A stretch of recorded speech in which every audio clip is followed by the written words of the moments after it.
Hi, let's talk. I've been wanting to do this since forever. I've been wanting to talk, just do a series of me talking about random things since I was 3 years back, and I've had this idea of me just wanting to start a podcast or something similar to that since I was very young. And it's happening, I think, regardless of whether it reached a big amount of audience or not. This is just a self-documentary. I just want to serve this here, and I just really want to talk about very personal stuff. Not personal in terms of something that I cannot speak to the public, but something that I can share as means of awareness. Lately, I've been doing a lot of thinking and reading and just reflective writing as a whole. A lot of writing, and it's all handwritten intentionally, because I feel like it doesn't work when I do this thing in typing manner. It doesn't work. So I have a lot of books that I wrote stuff in, bought a new one even, and I think writing has changed a very big part of my life, especially since this season is holiday season and I don't have much stuff to do with my life going on. I'm just living a very peaceful and quiet life, sort of, which is so not me, honestly. I've been loud since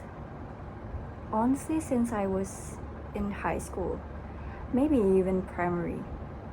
I've been loud since I was little, and I couldn't really specifically pinpoint where the exact specific point in time when I started being loud. I was just loud as a kid, as an adult, as a woman. So yeah, I don't regret being loud. Being loud is such quality that I have that sometimes annoy people, but sometimes makes people feel empty because I'm not there to fill them with all the noises. And now that I'm shifting to being quiet and more reserved in my energy, a lot of transitions and changes happened in my life, and it happened very quietly too. This is not something that a lot of people sees because I frantically just stopped posting everywhere. I really mean vanish from social media, because I have been wanting to try this for so long. This one too, because I have seen people quitting social media for a lot of reasons that kind of fits my situation. I feel like I consumed too much of this digital media, and I don't think it's getting to a point where it's good for me, because it's getting to a point where it's bad for me. It's not something that I want to continue. So I took a step back from social media, and I have uninstalled TikTok and Instagram, which are two of my major platforms. Honestly, I was never quiet there. I post a lot, but for the past maybe just recently, the past year, not even the past years, I have been posting less and less. A lot of external and internal factors adds up to that, but I just want to do life differently now than what I used to do. It felt like being loud has its own intended mess that happened to the point where I feel like I need to clean up a bit, if that makes sense. The thing about me doing a lot of writing and reading lately is to, that one saying when they said that if you don't see me in any platforms, just know that I am like rewiring my whole nervous system. That's what I'm doing in this span of time when I'm left alone, where I'm just trying to figure myself out. Honestly, I'm just trying to see where this will take me. And so I started a series of what I call as archived cases, and these cases are the things that I personally struggle with, and I will only share with you once I am done, like once I have overcame the issue that I was facing, and which I did. And this is like a very personal research to me. When did I even like felt the need to initiate this? I think it was when I had enough of the struggles that I feel the need to take accountability by solving it myself. Most of the stuff that I am facing are the struggles that I am mostly confused about, the struggles that I couldn't figure out by myself. And I think that will only resolve if I do a lot of reading on the struggles, which sounds like a very nerdy thing to do, but I don't care, because as far as I have completed the very first case, which is about loneliness, it actually works. I don't really feel alone anymore. And one of the articles that I've read on this is like solitude versus loneliness, and I think I have successfully reached solitude. And it really just took you a lot of understanding to why you felt the way you felt. One of the very first articles that I've read about are about the very basic thing of loneliness, which is the psychological structure of loneliness. And I actually have it all like written down here in my book, all handwritten, because I don't really feel like I will be able to get fully immersed in this if I don't like write it down by hand. If I do it on my laptop, it will be easier to procrastinate. So everything is handwritten, the findings, the key points. So yeah, the very first article is about just basically the features of loneliness. I just wanted to see if I have the features of loneliness that is included in this, that is stated in this article, and just compare it to my very own personal life. And this article by Axel Seaman, he stated that loneliness is like a pervasive public health concern, which is a very spreading kind of disease. Not really disease is such a big word, honestly. Something related with mortality rates that is happening nowadays, because a lot of lonely people who couldn't overcome the state of feeling lonely in an extended period of time, most of them ended up being suicidal, which is why it is a like spreading public health concern. And also the disparity between desired and available social connections. Personally, I have a standard when it comes to social connections.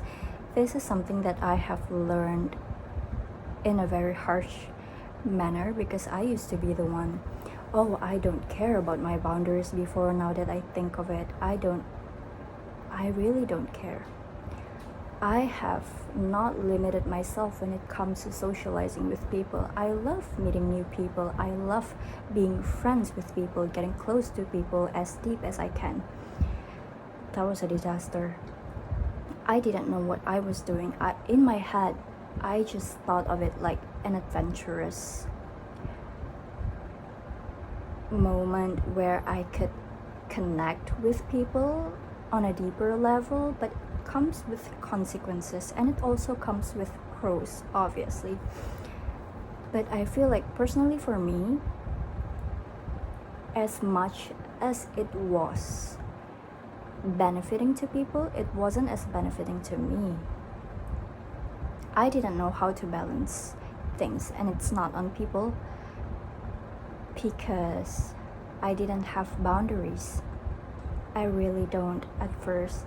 That's when I started to go some conflicts that I never thought would change the perspectives that I used to have, which is to just be outgoing, just connect with people, which is not even a bad thing, but the methodological, that sounds so academic, but the methods that I was doing and applying at that moment in time was not really suitable to the desired outcome. Are you objectively lonely or subjectively lonely?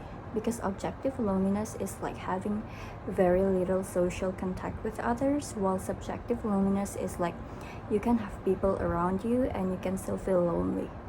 That's the very first thing that I stumbled upon, and I needed to just reflect on that. And I would say for me, objectively speaking, I do have like very little social contact now with people, especially in real life, because socially speaking, I still have my friends to connect with, even though they all live like long distance from me. And honestly, during this holiday, I don't really go out much. Family members are all that I have, and sometimes the avoidant part of me make an appearance by staying in my room, often when I'm angry or sad, regardless of the trigger. And I also wrote that I used to believe, I still do, but with a slightly different conception, that physically being with people recharges my energy, preferably a big crowd of people, and isolation was my biggest fear. It no longer is. This state that slid depression very easily into my realm. I wasn't comfortable with being left alone. In an online setting, I engaged with people through my poses, so much that my social media platforms became a big thing to me as a source of validation. I think I would be more prone to be subjectively lonely rather than objectively. I think I am hurt by my own expectations because I still do have people around me. I don't think I can use that as an excuse to why am I lonely. I can absolutely reach out to people, those who are available, without pressure or desperation. Working on my system definitely helps, as well as keeping contact, even if it's minimal, and mostly reducing expectations. My final take on this is that I am subjectively lonely. I was subjectively lonely, and by the end of this mini research, I figured that loneliness was just something that I couldn't find peace in. Two states of being subjectively lonely and objectively lonely are something that people need to define within themselves, something that people need to figure out before they could even solve the situation that they're facing. They need to know what they are facing in order for them to solve what they're facing. That's what I went through. That's what I needed to figure out. And while writing the note, while I was solving this, I came to terms that I was subjectively lonely, because it's the expectations that I put on myself to reach a certain quality of connections instead of the amount of people that I have with me. Because now I very easily cut people off if they don't like sit right with me. I notice energy shifts in people. I notice the way people are treating me, and I notice every single little detail that I need to analyze whether or not I want to go in this situation. And this doesn't just apply to like friends, you know. In life, we don't have just like general connections with friends, with families, with partners. There are colleagues. People don't know how to differentiate the way you call people around you, the way you categorize the people around you. This is a problem, because if you don't know how to differentiate them, basically you don't know how to treat them. You don't know how to perceive them, what to expect from them. Because of this is something that I also learned in a difficult reality, I would say. Oh my god, my stomach is hurting. Putting labels to the people around you, your circle, is very important. Not everyone is your friend. Not everyone is your enemy. Not everyone is your colleagues. Not everyone is your family. That's something that you need to differentiate. I needed to differentiate that, and it took me quite a little turmoil of series of unfortunate events for me to really get to that point of understanding where I can really finally call this a friend. This person is a friend for me.